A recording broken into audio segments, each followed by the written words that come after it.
Elbow জয়েন্টের মুভমেন্টগুলো কি, কি? এবং তাদের রেঞ্জ অফ মোশন কত ডিগ্রি থেকে কত ডিগ্রি এবং এলবো জয়েন্টের মুভমেন্টে কোন, কোন মাসল দায়ী সেগুলো নিয়ে আজকে আলোচনা করব। তো এলবো জয়েন্টের ২ টা মুভমেন্ট, একটা হলো ফ্লেকশন আর একটা হলো এক্সটেনশন। ফ্লেকশন হয় আমাদের 0 ডিগ্রি থেকে ১৫০ ডিগ্রি পর্যন্ত। এটা অবশ্যই আমাদের জানতে হবে রেঞ্জ অফ মোশনটা গনিওমিটার দিয়ে কিভাবে মাপতে হয় সেটাও আমাদের জানতে হবে। কারণ দেখা যাচ্ছে অনেক এলবো জয়েন্ট স্টিফনেস এর পেশেন্ট আমাদের কাছে আসে। তো দেখা যাচ্ছে তার আম 30 ডিগ্রি, 50 ডিগ্রি এরকম বা 90 ডিগ্রি এরকম ব্যান্ড হয়। এর বেশি ব্যান্ড হয় না। তো গনিওমিটার দিয়ে মেপে পেশেন্টকে দেখায় দিতে হবে যে আপনার ৯০ ডিগ্রি পর্যন্ত বা ৬০ ডিগ্রি পর্যন্ত ব্যান্ড হয়। আর আ আপনি ট্রিটমেন্ট করতে থাকবেন। করার পরে দেখা যাচ্ছে রেঞ্জ অফ মোশন বাড়তেছে। এটা আপনি গনিওমিটার দিয়ে মেপে দেখা যাচ্ছে ২ সপ্তাহ, ৩ সপ্তাহ বা ১ মাস পর দেখায় দিলেন যে আমি এতটুকু ইমপ্রুভ করতে পারছি। পেশেন্ট জিজ্ঞেস করবে আমার কি ইমপ্রুভ হচ্ছে না কি হচ্ছে না? আমি কি ভালো হব না হব না? তো রেঞ্জ অফ মোশন যদি আপনি পেশেন্টকে বলে দেন যে ১৫০ ডিগ্রি পর্যন্ত হবে এটা আমাদের নরমাল এবং ৯০ যেই ১ম যেই দিন আপনার কাছে আসলো আপনি যেই রেঞ্জ অফ মোশনটা পেলেন হ্যাঁ, তারপর ট্রিটমেন্ট করার পর দেখা গেল রেঞ্জ অফ মোশন বাড়লো। কিন্তু সেটার প্রমাণ কি? পেশেন্টকে বোঝাবেন হলো এই গনিমিটার দিয়ে রেঞ্জ অফ মোশন মাপার মাধ্যমে। তো ফ্লেকশনে আমরা সবসময় জানি যে বাইসেপস মাসল আমাদের করে। কিন্তু বাইসেপসের সাথেও ব্রাকিয়ালিস এবং ব্রাকিওরেডিয়ালিস মাসল এই ২ টা মাসলও ফ্লেকশন করে থাকে এলবো জয়েন্টের। তারপর পরবর্তী মাসল হলো এক্সটেনশন। এক্সটেনশনের আপনার ১৫০ ডিগ্রি থেকে -৫ ডিগ্রি।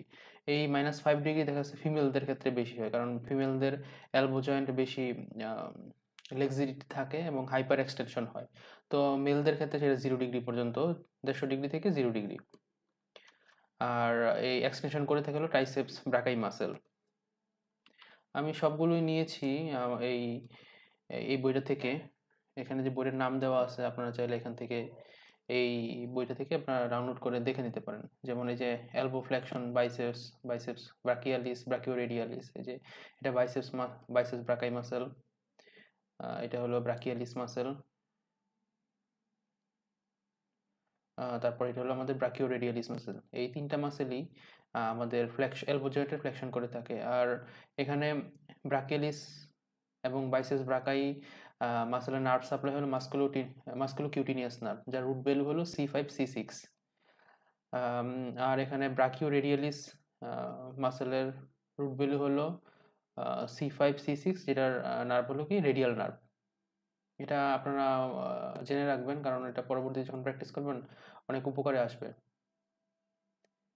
এই যে এখানে রেঞ্জ অফ মোশন দেওয়া আছে, এই যে মাসলের নামগুলা সব দেওয়া আছে। এখানে আদার অনেক মাসল আছে এগুলো আমার জানা দরকার মেইন মাসলগুলো জানলেই হবে।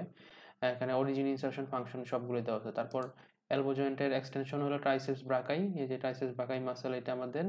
আর এটার ট্রাইসেপস ব্রাকাইয়ের নার্ভ সাপ্লাই হলো radial nerve C6, C7, C8।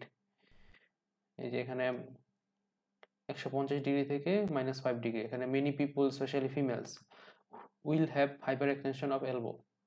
Triceps ব্রাকাই muscle করে ট্রাইসেপস ব্রাকাইয়ের ৩ টা head, long head, lateral head, medial head. Origin insertion দেওয়া আছে। এখানে ভিডিও স্টপ করে আপনি এগুলো পড়ে নিতে পারেন। এছাড়া আপনাদের জন্য এটা আমি রেডি করে রেখেছি। এখানে এই এটা স্ক্রিনশট নিয়েও আপনারা আপনার গ্যালারিতে রেখে দিতে পারেন। তাহলে দেখা যাচ্ছে প্র্যাকটিস করার সময় অনেক সময় মনে থাকে না আমরা কত ডিগ্রি থেকে কত ডিগ্রি পর্যন্ত আ হ আম রেঞ্জ অফ মোশন বা কোন মাসল দায় হঠাৎ করে থাকে না। তখন দেখা যায় আপনি গ্যালারি থেকে এটা দেখে নিলেন। তো ধন্যবাদ সকলকে।